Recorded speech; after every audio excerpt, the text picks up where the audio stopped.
राष्ट्रवादीच्या गोटात हालचालींना मोठा वेग। आज राष्ट्रवादीच्या मंत्र्यांचा शपथविधी होणार नाही।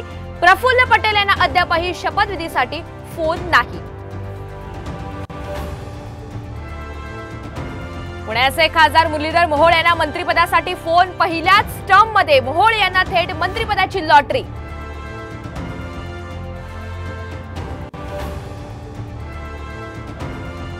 रक्षा खडसे प्रतापराव जाधव यांनी मोदी कॅबिनेटमध्ये यांची वर्णी, तर गडकरी राणे आठवले यांचं मंत्रिमंडळातलं स्थान कायम।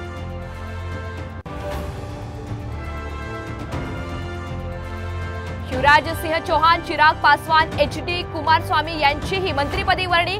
टीडीपी आणि जेडीयूला प्रत्येकी 2 मंत्रिपद।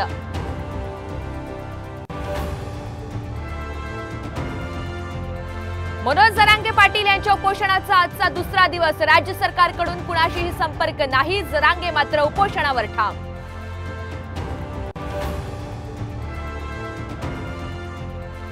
वादा तोच दादा नवा। बॅनरमधून अजित पवार यांना डिवचलं। बारामतीमधून युगेंद्र पवार यांच्या विधानसभा लढवण्याच्या चर्चांना पुन्हा उधाण।